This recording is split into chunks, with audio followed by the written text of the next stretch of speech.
안녕하세요. 사연 읽어주는 남녀입니다. 사연 읽어주는 남녀의 여성우님께서 감기 몸살이 심하게 걸렸어요. 그래서 이번 여성 사연자분의 사연 나레이션은 여성우님을 대신하여 제가 읽어드리도록 하겠습니다. 부족하더라도 넓은 마음으로 재미있게 들어주시면 감사하겠습니다. 청취자 여러분들의 많은 양해 부탁드리겠습니다. 그럼 오늘의 사연 바로 시작하겠습니다. 자식이 부모를 부끄러워하는 것만큼 불효가 있을까요? 저는 철없는 시절 그런 불효를 저지른 적이 있습니다. 저희 아빠는 재봉틀 수리 기사예요. 엄마가 일찍 돌아가시고 저랑 오빠를 아빠가 키우셨거든요. 물론 친할머니와 고모들 도움이 있기는 했지만 아빠 혼자서 저희 둘 남부럽지 않게 키우느라 몹시 애쓰면서 사셨습니다. 그런데 어린 시절에는 그런 고마움, 아빠의 희생, 이런 것보다는 당장 제 눈앞에 보이는 것 위주로 생각하기 마련이잖아요. 초등학교 3학년 때였나? 제 친구들 아빠는 다 양복 입고 어딘가를 가는데 저희 아빠만 허구한 날 재봉틀 기름이 묻어있는 후줄근한 잠바를 입고 손끝에는 늘 기름때로 번들번들한 채 다니시는 게 조금 부끄럽더라고요.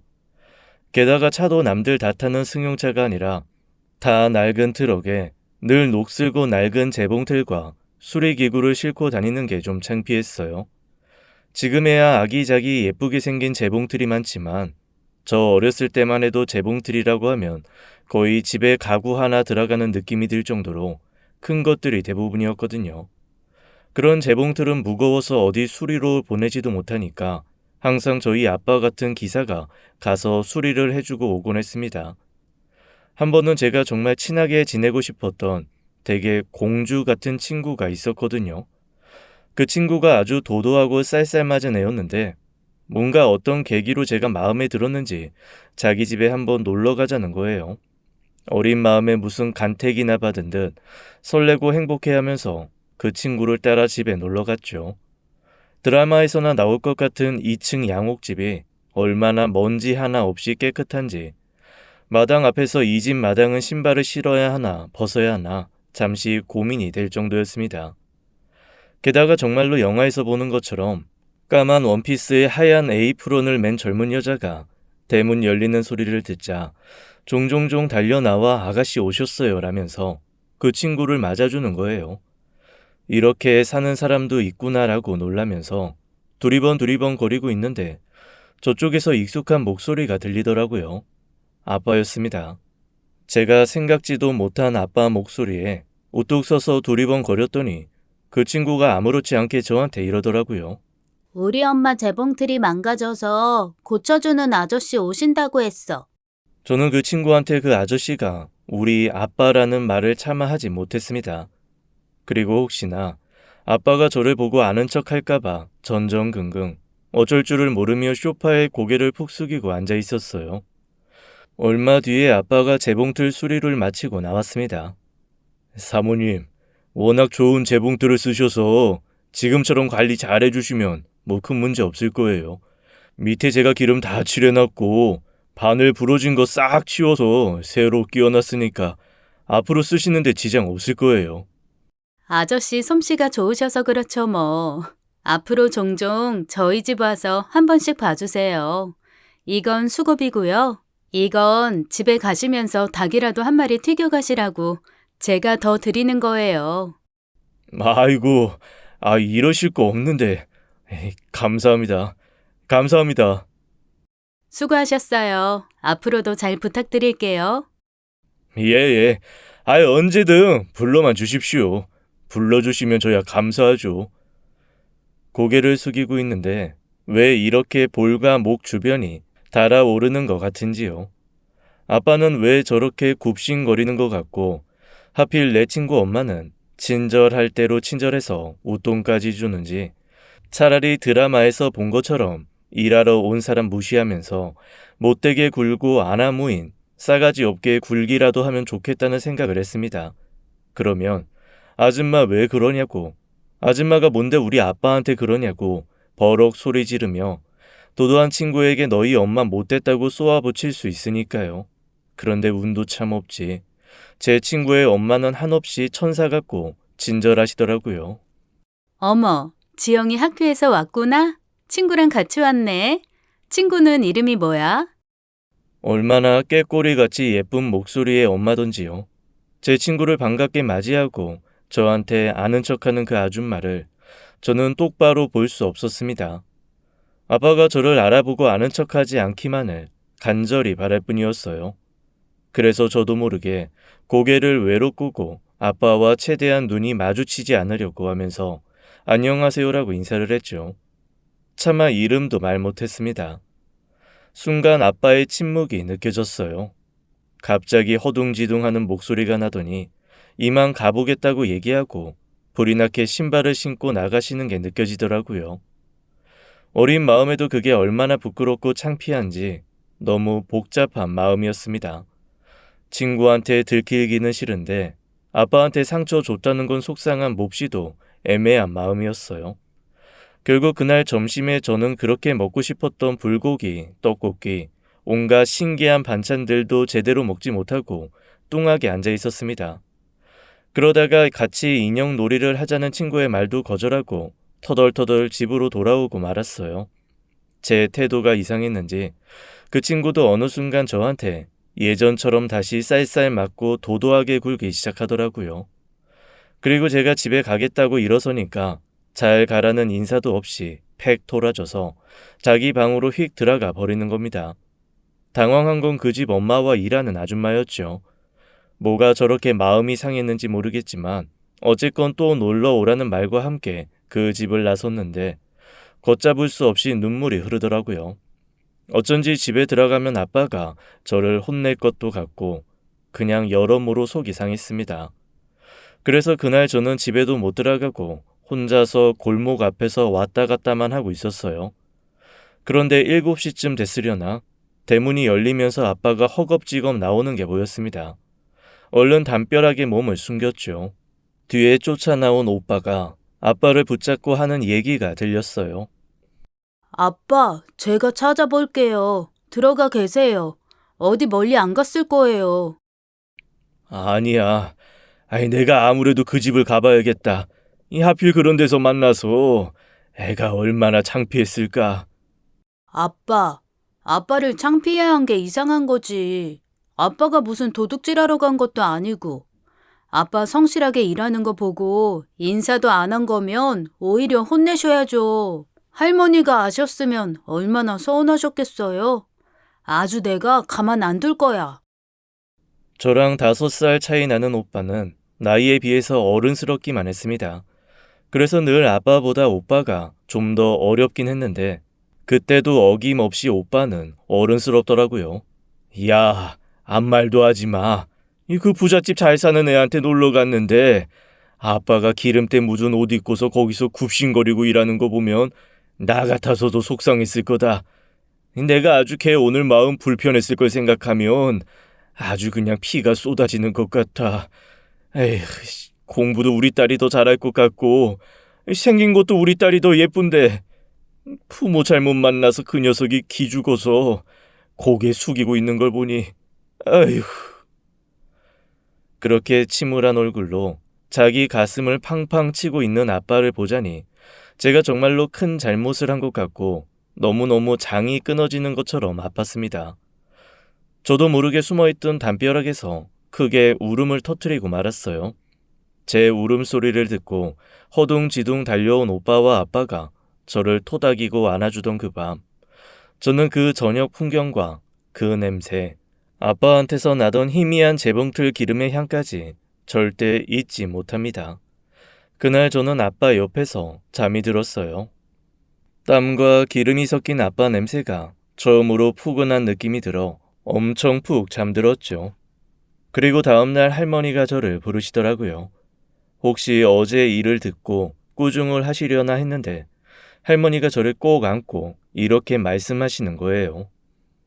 아빠가 왜 재봉틀을 고치는 줄 알아? 아니요. 너희 아빠 어렸을 때 내가 너무너무 가난해서 너희 아빠랑 너희 삼촌들, 고모들 대체 어떻게 키워야 될지 막막해서 주저앉아 있었거든. 그런데 그걸 몇 날 며칠을 지켜보시던 동네 어르신이 자기 안 쓴다고 재봉틀을 한 대 주시더라고. 지금도 그렇지만 그때는 재봉틀 하나가 정말 큰 재산이었거든. 그걸로 옷도 만들고 수선도 하고 그렇게 바느질해서 너희 아빠 형제들 다 키웠어. 그러니까 온 식구의 생계가 걸려있는 그 재봉틀이 이 할머니한텐 얼마나 귀했겠니. 한 번씩 고장나면 내가 아주 그냥 어쩔 줄을 몰라서 발을 동동 구르면서 애가 달아 하니까 손재주 있는 네 아빠가 그걸 종종 고쳐줬거든. 아빠가요? 그때부터 그런 거 잘 고쳤어요? 응, 얼마나 잘하든지. 네 할아버지가 돌덩이가 있으면 깎아서 절구건 그릇이건 뚝딱 만들고 쇳덩이가 있으면 갈아서 칼이건 낫이건 후딱 만드는 사람이었거든. 지 아빠 꼭 닮은 거지. 아주 손재주는 타고났었어. 어린데도 얼마나 차분차분 기계를 싹 살펴보고 고치는지. 아주 귀신같이 잘 고쳐놓더라고. 그래서 내가 엄청 칭찬하면서 이 재봉틀 한 대가 누구한테는 온 집안을 먹여 살리는 아주 중요한 생계수단이다. 이렇게 잘 고쳐주는 사람이 우리 집에 있어서 이 엄마는 너무너무 든든하다라고 했거든. 그런데 그 얘기가 네 아빠한테는 몹시 인상 깊었나 봐. 자기는 뭐 고치는 사람 되겠다고 하더라고. 그럼 아빠가 그때부터 재봉틀을 고치기 시작한 거예요? 나중에 나한테 그러더라. 내가 재봉틀에 대해서 한 말이 자기는 잊혀지질 않는다고.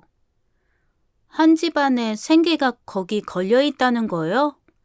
응, 그 말.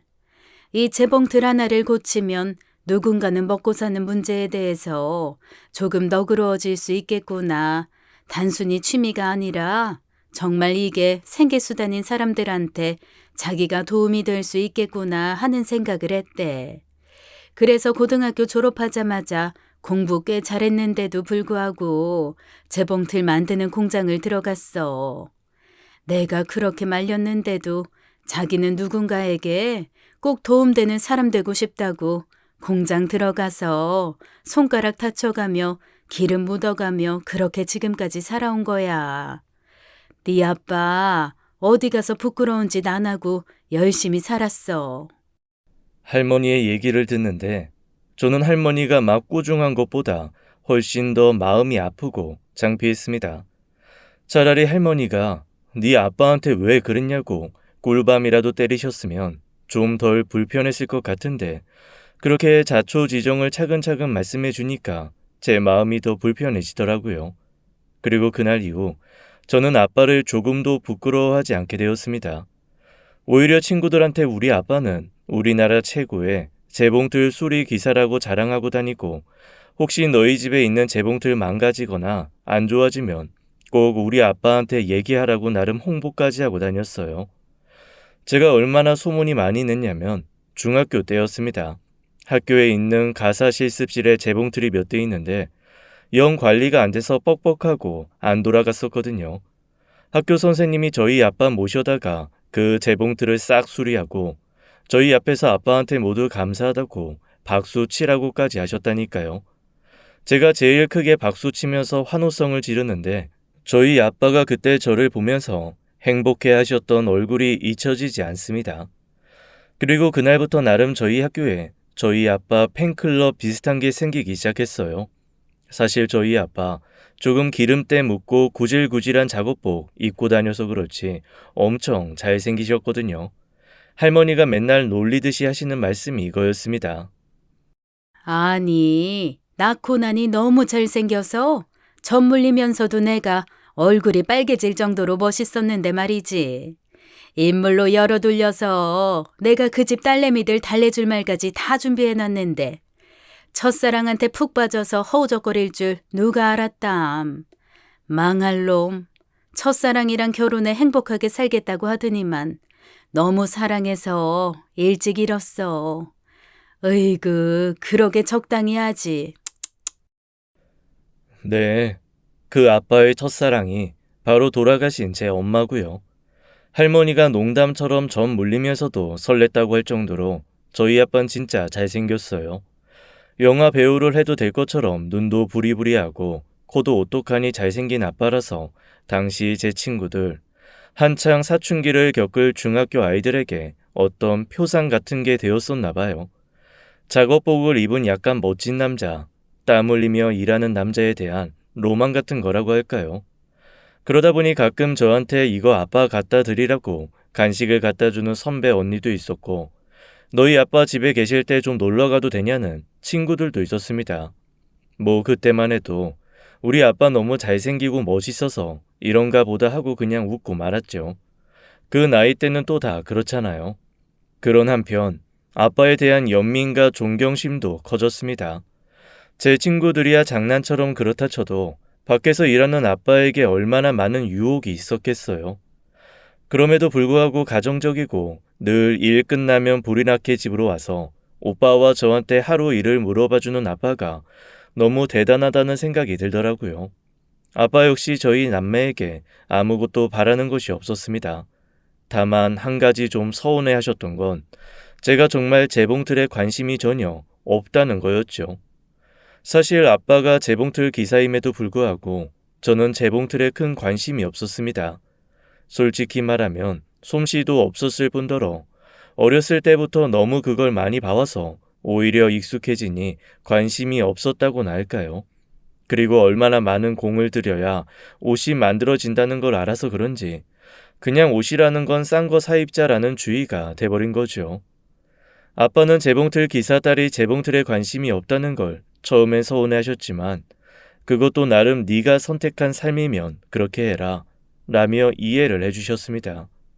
그래도 살면서 재봉 정도 할 줄 아는 건 이래저래 편할 수 있으니 나중에라도 관심 생기면 취미생활로 한번 해봐라 정도만 말씀하셨죠. 대신 저희 오빠는 아빠의 뒤를 이어서 재봉틀 기사가 되겠다고 공부 중입니다. 할아버지에서 아빠로 이어졌던 손재주가 저한테는 전혀 안 오고 오빠에게 죄다 가버렸거든요. 처음에는 힘들게 뭐 하냐고 하셨던 아빠도 오빠가 옆에서 도와주니 편하고 좋으셨던 모양인지 얼마 안 가 허락하시더라고요. 지금은 아빠가 나이가 드셔서 오빠와 함께 다니면서 수리도 하고 택배로 받아서 수리도 합니다. 둘이서 함께 수리할 공간도 얼마 전에 마련해서 오빠와 아빠는 동업자이자 동료로 거의 하루 종일 함께 시간을 보내고 있어요. 반면에 저는 그냥 평범한 회사 생활을 하고 있습니다. 그런데 저희 평범한 회사 생활은 몹시 의외의 것 하나로 살짝 흔들리기 시작했습니다. 얼마 전에 아빠 환갑 기념으로 가족 사진을 찍었거든요. 아니, 우리 아빠 기름때 벗기고 양복 입히니까 완전 40대, 그것도 몸 좋고 잘생긴 모델 같은 포스가 막 뿜어져 나오더라고요. 게다가 오빠도 아빠 닮아 한 인물 하거든요. 둘 다 서양적인 외모를 가지고 있어서 선이 굵고 부리부리합니다. 반면에 저는 돌아가신 엄마 닮아서 좋게 말해주면 단아하고 동양적이고 그냥 보이는 대로 말하면 평범하고 또 평범한 외모고요. 그렇게 셋이 사진을 찍었으니 제가 아무리 화장품을 덕지덕지 발라도 남자 둘보다 못하더라고요. 그래도 처음 찍은 가족 사진이라 회사 책상에 하나, 작은 거 하나 올려뒀거든요. 은근 좋더라고요. 일하면서 한 번씩 가족들 얼굴을 보니까 힘도 나고요.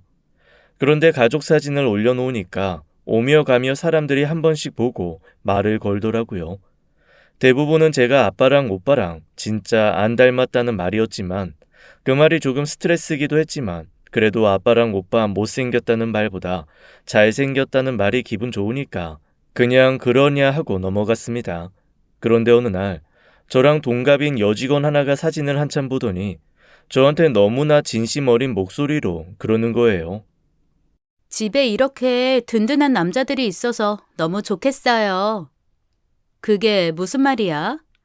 저는 아빠도 없고 오빠도 없고 남동생도 없고 그냥 엄마랑 계속 둘이만 살았거든요. 그랬구나. 그래서 집에 남자 있는 집이 너무 부러워요. 아유, 뭐가 부러워. 남자 냄새 나지, 손 많이 가지. 가끔은 내가 오빠랑 아빠랑 사는 건지 아들 둘이랑 사는 건지 헷갈릴 때가 있어. 왜? 뭐 수리하거나 그럴 때가 불편한가? 그런 건 불편한 거 축에도 못 껴요. 하다못해 이사를 하려고 부동산을 가도 남자 없으면 은근히 부동산 아저씨가 무시한다니까요. 그래서 저랑 엄마는 언젠가부터 여자 사장님 계신 부동산만 찾아다니잖아요. 배달 음식 시킬 때도 꼭 문 앞에 놓고 가라 그러고. 이모 저모 불편한 게 되게 많아요. 여자들만 있는 집이라는 거 알면 괜히 이웃도 무시하는 것 같고요. 저희가 그냥 그렇게 생각하는 걸 수도 있는데 실제로도 보이지 않는 곳에서 그런 차별 비슷한 그런 거 있더라고요. 아, 그럴 수는 있겠다. 하긴 아빠랑 오빠가 있어서 조금 든든한 건 맞아. 맞아요. 그 든든함.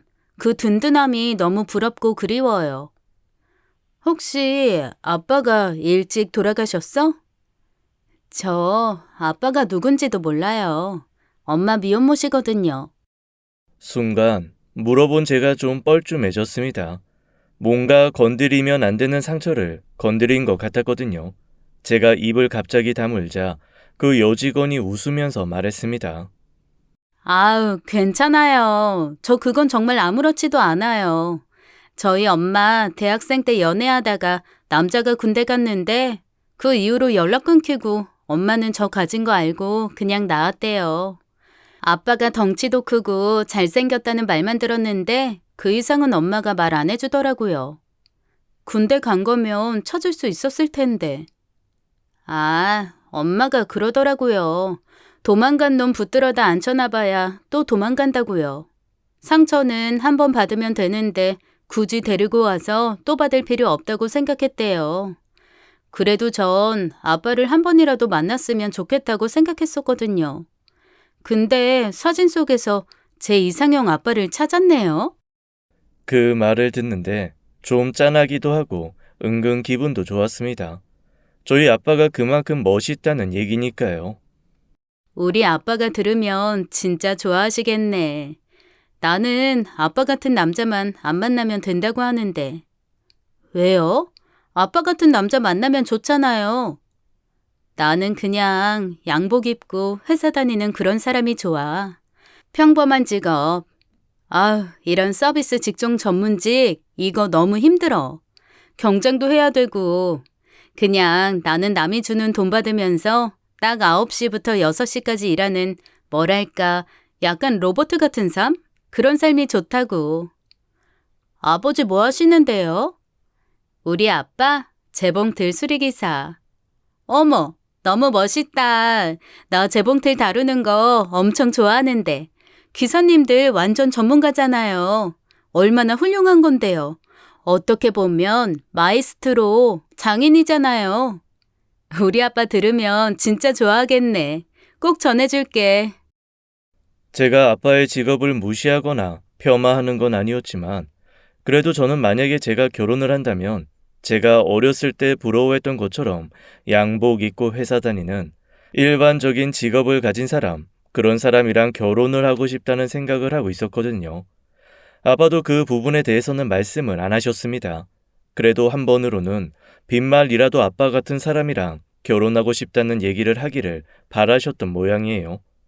제가 그날 퇴근해서 우리 회사에 이런 말 하는 여직원이 있다라고 하니까 아빠가 눈에 띄게 반가워하시면서 그 여직원 한번 집에 데리고 오라고 아빠가 맛있는 거 사준다고 그러시는 거예요.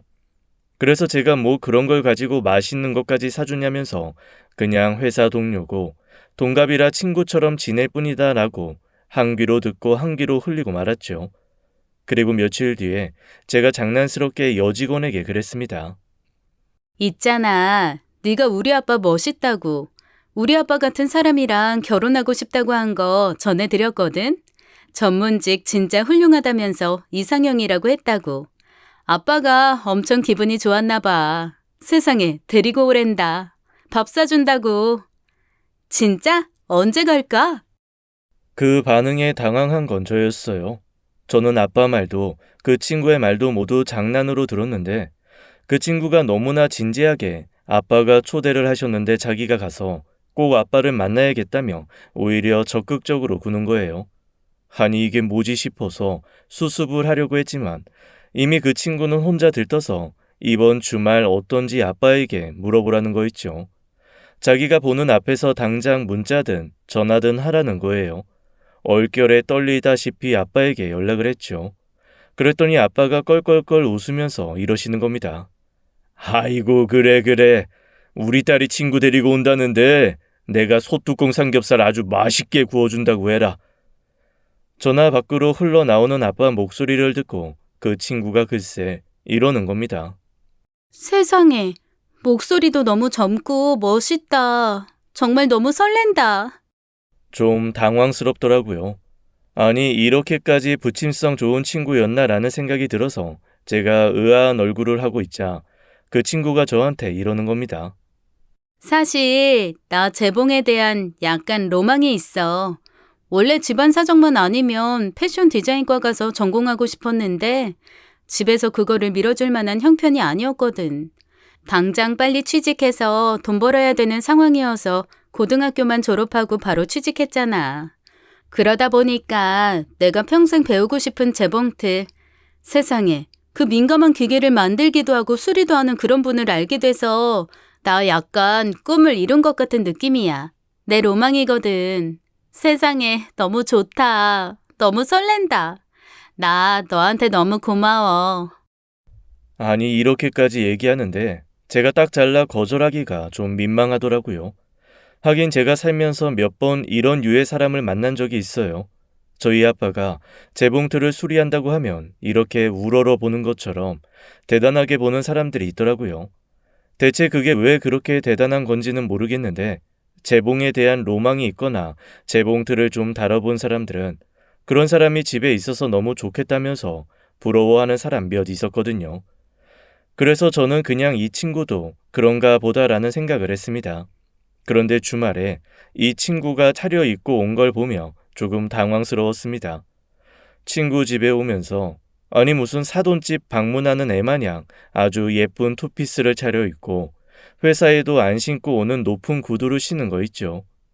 양손에 과일 바구니며 아빠 드실 각종 홍삼에 비타민까지 아니 월급의 절반을 쏟아 부은 듯한 모습으로 나타난 겁니다. 제가 너무 부담스러워서 아니 이게 다 뭐냐고 그냥 가볍게 밥 한 끼 하러 오는 걸 뭘 이런 걸 이렇게 사왔냐 그랬더니 그 친구가 그러더라고요. 너 먹으라고 산 거 아니야. 우리 아버지 드시라고 사온 거지. 순간 좀 당황했습니다. 우리 아버지?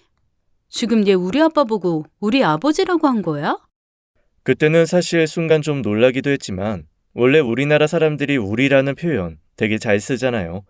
내 엄마인데도 우리 엄마, 쟤네 아빠인데도 우리 아빠, 우리나라, 나보다는 우리라는 표현을 많이 쓰니까 그냥 그런 표현 중에 하나인가 보다 하고 넘어갔죠.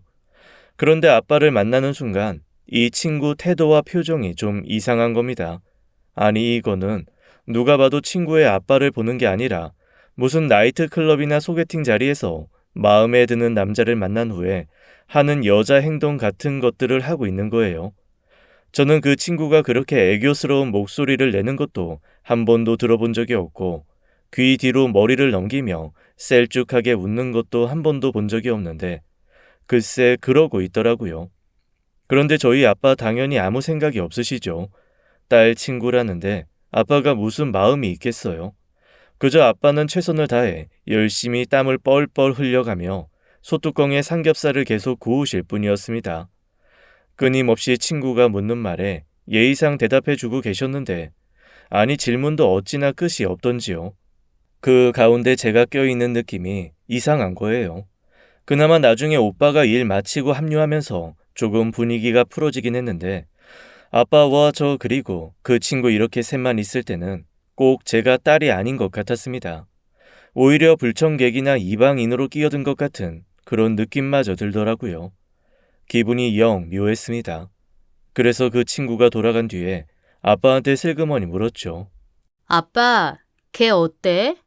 활발하고 애는 좋아 보이더라. 그래? 아빠는 그런 애가 좋아? 무슨 소리야? 아니, 나는 좀 무뚝뚝한 편이잖아. 그런데 걔는 재봉틀에 관심도 많고 재봉틀 다루는 사람 존경한다고 하고 자기가 재봉 다루는 사람 만나는 게 로망이라고도 하고. 그래서 뭐 그냥 혹시나 해서 물어보는 거지. 뭘 혹시나 해서 물어봐. 뭐 그런 사람 저런 사람 다 있는 거지. 그리고 나는 네가 무뚝뚝하다고 생각해 본 적이 없는데. 워낙 어렸을 때부터 그냥 그러려니 키워서 그런가. 우리 딸 말은 그렇게 똑똑거리게 해도 속정 깊고 착한 거 내가 아는데 뭐. 아니, 그래도 아빠라면 막 딸이 애교 부리고 엉겨붙고 아까 걔처럼 막 눈웃음 치고 그러는 거 좋아할 수도 있잖아. 그래? 눈웃음을 쳤어? 난 못 봤네. 고기 굽느라 정신이 없었어. 너 되게 많이 먹더라. 아주 내가 너 먹는 속도 따라가느라고. 나는 몇 개 집어먹지도 못했어. 구워대느라 진땀 뺐다. 그랬구나. 난 또 아빠가 그런 애교스러운 딸 원하나 해서 한번 물어봤지. 왜? 원하면 애교스러운 딸 해주게. 아니, 나는 힘들 것 같아. 해주지도 않을 거면서 왜 물어봐? 에이그, 싱겁긴 녀석. 그렇게 그날 저녁은 저의 그냥 약간의 찜찜함만 남겨놓고 마무리가 되었습니다. 그런데 며칠 뒤에 아빠가 무심히 그러시는 거예요. 지난번에 왔던 친구 있잖아.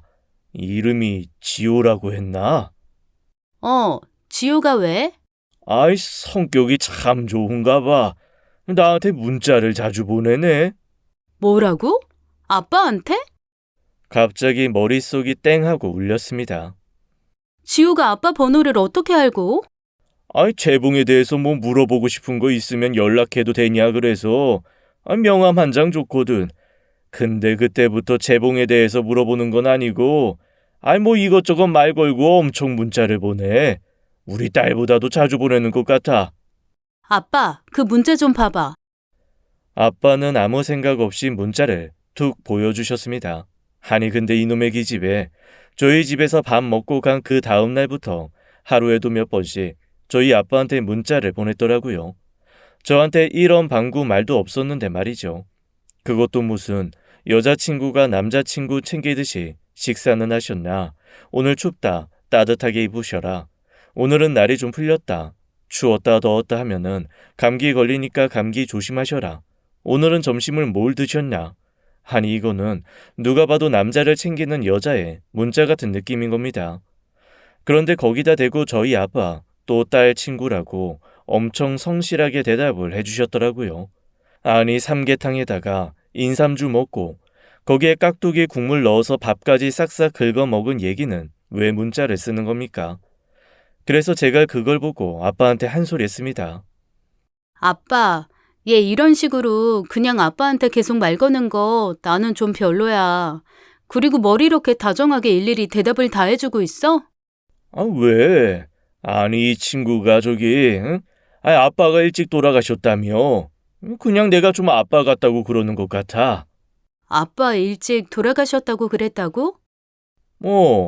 초등학교 때 돌아가셨는데 나랑 너무 똑같이 생겨서 자기가 처음 나보고 깜짝 놀랐다고 그러던데 그러면서 훌쩍거리길래 그냥 앞으로 친구 아빠니까 아빠다 뭐 생각하라고 했지. 아니, 그런 얘기는 또 언제 했어? 그날 고기 먹는데 너 왜 무슨 전화 와서 한 30분 자리 비웠잖냐.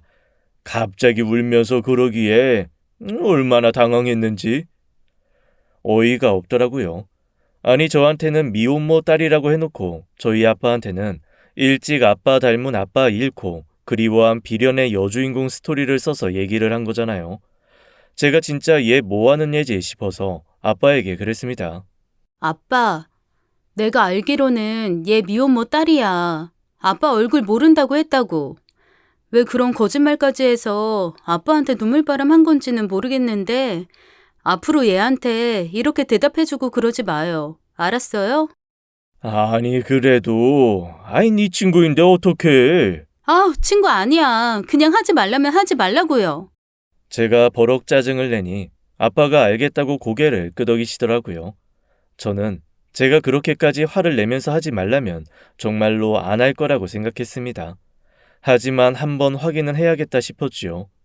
그래서 며칠 뒤에 다시 한번 혹시나 문자가 왔나 싶어서 아빠의 핸드폰을 열었는데 아니 세상에 평생 한 번도 걸려 있지 않은 비밀번호가 걸려 있는 겁니다.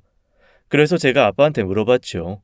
아빠, 핸드폰에 비밀번호 설정했어요? 아이 그 비밀번호 설정하는 게 좋다고 하더라. 혹시 핸드폰을 잊어버려도 다른 사람이 쓸 수 없게 비밀번호 해놓으라고 하더라고. 누가 그래? 아이 그냥 누가 가르쳐줬어. 그래? 비밀번호 뭔데? 그걸 내가 왜 가르쳐주냐? 내 핸드폰인데. 야, 나도 프라이버시라는 게 있거든. 그러면서 아빠가 핸드폰을 휙 가져가시는데 이건 느낌 쎄하더라고요. 뭔가 아빠가 저한테 숨기는 게 있는 건가라는 생각이 들었어요. 사실 의심하고 싶지는 않았지만 그날부터 저는 아빠를 의심하기 시작했습니다. 그리고 제 심증대로 저희 회사 그 여직원도 함께 의심하기 시작했죠. 그런데 결정적으로 저한테 엄청난 심증이 하나 생겼습니다.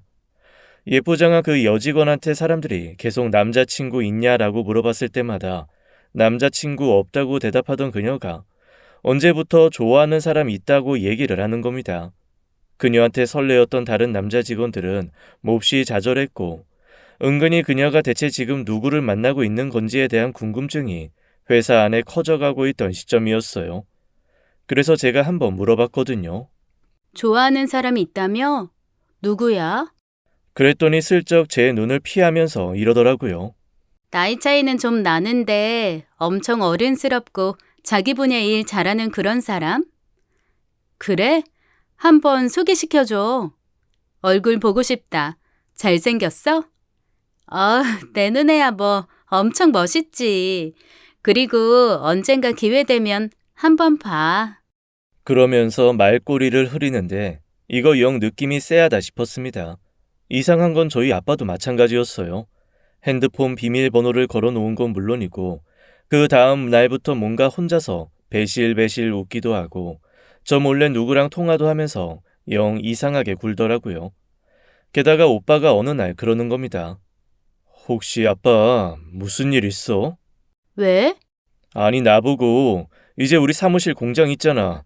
그 재봉틀 수리하는데 거기 나오지 말고 나는 그냥 외부 영업 다니거나 밖에서 일하라고 하시네. 사무실은 그냥 아빠만 나가시겠다고. 거기로 뭐 올 사람들이 있대. 아빠만 나간다고 그랬다고? 지금까지는 힘들다고 꼭 사무실에 같이 있자고 그러시더니 왜 갑자기 아빠만 계신다고 하지? 누가 오는지도 말 안 하시고. 이거 느낌이 이상하더라고요. 그런데 제가 회사에 있는 동안은 아빠 뒤를 캘 수가 없잖아요. 단순히 심증만으로 그 둘을 의심하는 것도 그렇고요. 근데 결정적으로 한 달 정도 지났을까? 갑자기 그 여직원이 퇴사를 한다는 겁니다. 사람들이 다 깜짝 놀라서 물어봤어요. 아니 일도 잘하고 있고 조금 있으면 승진도 앞두고 있는데 갑자기 왜 퇴사를 하냐고 하자 그 여직원이 글쎄 이렇게 대답을 하더라고요. 제 평생 꿈이 하나 있는데 그 꿈과 함께 현모양처 꿈 이뤄볼까 싶어서요. 결혼해? 할 수도 있고요. 아직은 몰라요. 어머, 좋아하는 사람 있다고 하더니 그렇게 진행이 되고 있는 거야? 너무 축하해. 어머, 부럽다. 그 얘기를 듣는데 갑자기 등골이 오싹 간 겁니다. 아니 꿈은 그렇다 치고 무슨 현모양처의 꿈까지 이룬다고 저러는 건가 싶어서 그날부터 저는 악몽을 꾸기 시작했습니다. 혹시 아메리칸 뷰티라는 영화 아세요? 그 영화에 보면 딸 친구와 바람피는 아빠 내용이 있거든요. 너무나 예쁜 딸 친구에게 그 아빠가 점점 빠져들면서 집이 파탄나는 그런 내용인데 세상의 꿈에서 계속 그 아메리칸 뷰티의 장면들이 보이는 겁니다. 매일매일 정말 지옥 같더라고요. 게다가 여직원이 너무 해맑게 웃으며 회사를 그만두고 나니까 회사에 있어도 도저히 일에 손이 잡히질 않는 거예요. 어째 제가 회사에 있는 동안 아빠가 사무실에서 그 여직원과 함께 있을 것만 같고 둘이서 이상한 짓을 할 것만 같았습니다. 정말 온갖 더러운 생각이 제 머릿속을 휘감으면서 혼자 지옥에 있는 것 같았죠. 그래서 결국 어느 날 회사에 반차를 냈습니다. 그리고 아빠에게 전화를 했죠. 아빠, 나 오늘 좀 일찍 퇴근할까 하는데 같이 식사 가능해요? 아니 내가 오늘은 점심 저녁 다 밖에서 일정이 있는데. 그래? 아빠가 밖에서 일정 있을 일이 뭐가 있나? 아니 왜? 나도 일이 다 있지. 어쨌건 오늘은 좀 늦을 수도 있으니까 그냥 너 혼자 집에 가서 볼 일 봐. 그래요, 알았어요. 그런데 전화를 끊고 났는데 뭔가 느낌이 이상한 겁니다. 뭔가 찜찜하기도 하고 이거는 그냥 넘어갈 게 아니겠다라는 생각이 들더라고요. 그래서 오빠에게 다시 한번 전화를 했습니다. 오빠, 혹시 사무실에 아빠랑 같이 있어? 아니, 아빠가 나한테 사무실 근처도 오지 말라고 그러셨어. 아빠 사무실에서 따로 하실 일 있다고. 그래? 그럼 아빠는 지금 사무실에 계신 거야? 그러실걸? 오늘 사무실에서 하루 종일 미팅 있다고 그러셨는데 왜? 너 또 무슨 일인데? 아니야, 됐어. 끊어. 그렇게 오빠가 전화를 끊고 저는 택시까지 잡아타고 바로 아빠 사무실로 달려갔습니다. 사실 가면서 내내 그 생각은 했어요. 제발 아니어라, 아니어라, 내가 생각한 그거 아니어라 라고 말이죠. 하지만 제가 짐작한 건 맞았습니다. 사무실 앞에 회사를 그만두고 나간 그 여직원의 차가 서 있더라고요. 갑자기 등줄기가 서늘해져 왔습니다. 아니, 걔 차가 왜 여기 서 있지? 저희 아빠 사무실이라고는 하지만 공터 한가운데 있는 단층짜리 조립식 건물이에요. 책상은 안쪽에 하나 낡은 컴퓨터와 프린터기를 놓는 용도로 놓여 있고 그 외에는 죄다 수리가 필요한 재봉틀만 놓여 있거든요.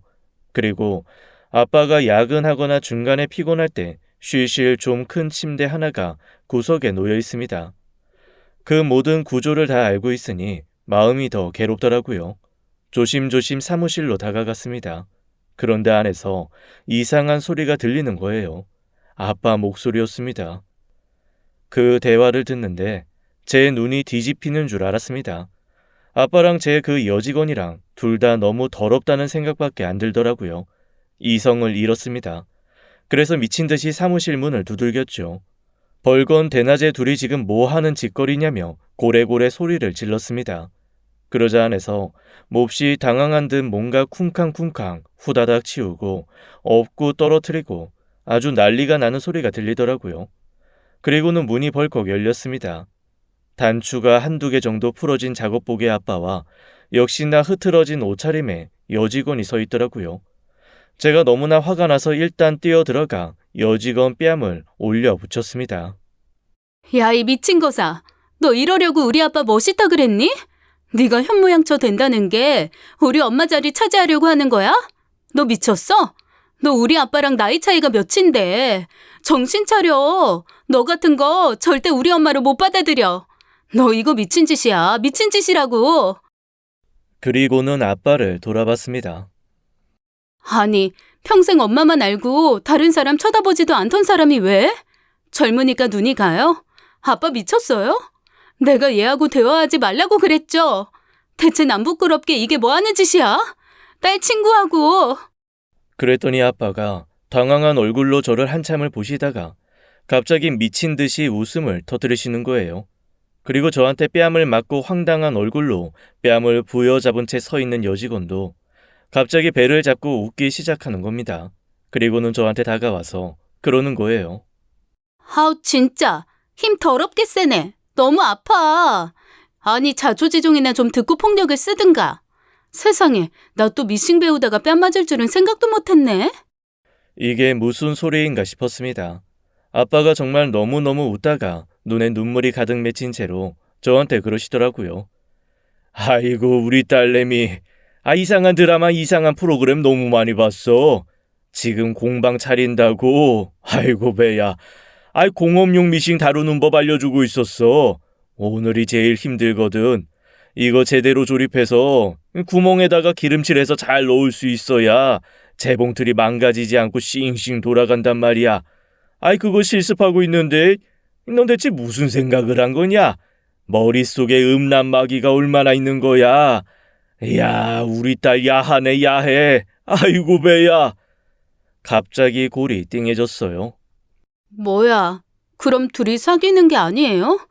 지금 그 얘기 다 재봉틀 얘기라고? 야, 이놈아. 아이, 사귀긴 뭘 사겨? 네가 하는 지호랑은 말도 하지 마라. 문자도 하지 마라. 난리를 떼는데. 지호는 당장 지금 결혼할 사람이랑 이 공방 차려야 해서 재봉틀이 급하다고 하고. 아이, 그럼 어떡하냐? 너한테 말 안 하고 만나서 가르쳐줘야지. 아이, 그런데 그걸 이렇게 오해를 해. 아이고, 내 딸내미. 이럴 거면 작가를 해라. 응? 그러자 그 여직원이 진짜 미친 듯이 웃으면서 얘기하더라고요. 미치겠다. 내가 자기 아빠 멋있다 그래서 정말로 자기 아빠 꼬시는 줄 안 거야? 왜 이래? 나 띠동갑 남친 있어. 회사에서 다른 사람들이 다 뭐라고 할 때 그냥 남친 있다고 하면 뭔가 이래저래 귀찮아지니까 말 안 했던 거지. 나보다 12살 위고 듬직한 사람이라고. 자기 아빠는 내가 정말로 아빠 같아서 좋아하는 거고. 솔직히 말하면 정말 내 아빠였으면 좋겠다고 생각해서 처음에 내가 좀 선을 넘긴 했지. 그냥 아빠한테 못 부려본 애교도 부려보고 싶고 그랬거든. 그거 보고 오해했으면 사과할게. 하지만 이건 진짜 오바다. 나 이번에 회사 그만두고 남친이랑 같이 공방 차릴 거거든? 남친은 가죽공예 하는 사람이라 공업용 재봉틀이며 가죽용 재봉틀 공방에 들여넣어야 하고 나도 다 다룰 줄 알아야 돼서 지금 매일 와서 배우고 있는 거야. 아니 그런데 대체 무슨 오해를 한 거야? 얼굴이 빨개졌습니다. 아빠가 저한테 와서 저를 꼭 안아주시더라고요. 아이고, 우리 딸. 이 전투력이 아주 그냥 대단해. 아예 어서 뺨 때린 거 사과하고 아빠한테도 의심해서 미안하다고 하고 아빠는 지금도 너희 엄마만한 사람 없어. 그리고 아빠가 우리 딸 이렇게 사랑하는 건 엄마를 꼭 닮아서 그런 건데 아빠는 딴 여자 눈에 들어오지도 않아. 우리 딸이 제일 예쁘거든. 뭐예요? 사장님 저 질투나잖아요. 저도 예쁘다고 해주세요. 예뻐, 예뻐. 아이, 지호도 예뻐. 정말 쥐구멍이 있으면 숨어서 2박 3일 나오고 싶지 않더라고요. 그렇게 아빠에 대한 오해는 저의 해프닝으로 끝났습니다. 알고 보니 아빠가 재봉 기술자, 재봉틀 기술자라는 걸 알고 반가워했던 게 정말로 그 기술이 필요해서였더라고요. 멋있다고 한 건 진짜 아빠가 멋있어서 그런 거고요. 1년 반 정도 사귄 남자친구가 12살 연상인데 가죽을 다루는 사람이고 여직원도 원래 하고 싶었던 게 패션 쪽이어서 아예 둘이 이번에 공방을 차려 운영해 볼 생각을 한 모양이었습니다. 가죽을 다루는 재봉틀은 특수 재봉틀이라 몇 번 남자친구랑 와서 제작 의뢰를 했던 모양이에요. 그걸 논의하고 수정하느라 몇 날 며칠을 사무실에 계셔야 했던 거고요. 오빠한테는 구구절절 말없이 그냥 사무실 나오지 말라고 하셨던 거죠. 여직원 역시 회사에 이런저런 말 해봐야 남친 뭐 하냐, 가죽 공예하면 우리 뭐 하나씩 만들어 달라고 해라 같은 말이나 나올 것 같으니 말 안 한 거였습니다. 너무 민망해서 고개를 들 수 없더라고요. 할 수 있는 건 그저 아빠에게 아니 왜 처음부터 자초지정을 말해주지 않아서 사람 이 망신을 시키냐고 원망하는 것밖에 없었습니다. 아빠가 그러시더라고요. 이유는 모르겠지만 여튼 내 딸이 싫다고 연락도 하지 말라고 성을 내는데 내가 돈 벌겠다고 연락하는 거 몰랐으면 해서 그랬지. 어차피 다음 주면 만나서 재봉 알려주는 것도 끝나니까 이 2주만 그냥 아무 말 없이 넘기면 우리 딸 마음 불편할 것 없겠다 싶어서 그런 거야. 그런데 아빠가 잘못했네. 솔직하게 말했으면 우리 딸이 이해 못할 것도 아니었을 텐데 오히려 말을 안 해서 더 걱정하게 하고 불안하게 하게 했다. 미안해. 응? 순간 눈물이 났습니다. 갑자기 왜 어린 시절 아빠를 모른 척했던 그때가 떠올랐을까요? 그때도 지금도 저는 아빠는 사랑하면서도 완전히 믿지 않나 보다 라는 생각이 들어 스스로가 참 한심해지고 미워졌습니다. 아빠한테 어떻게 사과를 해야 할지도 모르겠더라고요. 그리고 괜시리 열심히 땀 흘리며 재봉틀 다루는 거 배우다가 뺨 맞은 지호에게도 어떤 식으로 다시 연락을 해야 할지 막막했고요. 아빠가 저를 토닥이면서 그러셨습니다. 사람이 과하면 가끔 눈에 뭐가 안 보일 때도 있어. 아빠도 이해하고 다 이해할 거야. 아빠, 미안해요. 나 진짜 아빠가 바람 피운다고 생각한 거 너무 미안해. 야, 아예 아빠 이제 기운 없어서 바람도 못 피워. 이 좋은 시절 나조차고 쫓아다니던 사람들도 살면서 바빠서 한 번도 만나지 않았는데 지금 와서 새삼 무슨. 아빠의 위로에 간신히 마음이 다스려진 저는 지호에게 연락을 했습니다. 당시에는 웃고 넘어갔지만 그래도 자기를 불륜녀로 몰아서 뺨까지 때렸는데 그게 쉽게 마음 풀릴 일은 아니잖아요. 고맙게도 지호는 저를 충분히 이해해 주었습니다. 그러면서 오히려 자기도 잘못했다고 하더라고요. 자기가 애정 결핍이 좀 있어서 나이 많은 남자들, 특히 아빠 느낌이 나는 사람들에게는 대책 없이 애교를 부리고 앵기는 게 좀 있다고 고백했습니다. 사실 그래서 엄마가 몇 번 주의 준 적도 있어. 쓸데없는 오해 받는다고. 그래서 회사에선 오히려 쌀쌀맞게 하면서 다니는데 친구 아빠니까 정말 내 아빠 같아서 나도 모르게 선을 좀 넘었네. 불안하게 해서 미안. 아니야, 내가 오히려 더 미안해. 내 정신이 쓰레기였어, 진짜. 아, 그리고 앞으로 정말 친정 아빠처럼 와서 재봉틀 다루는 것도 배우고 신상 재봉틀 나오면 한번 써보게 해달라고 조르기도 하고 그래. 진짜지? 나 정말 그렇게 한다?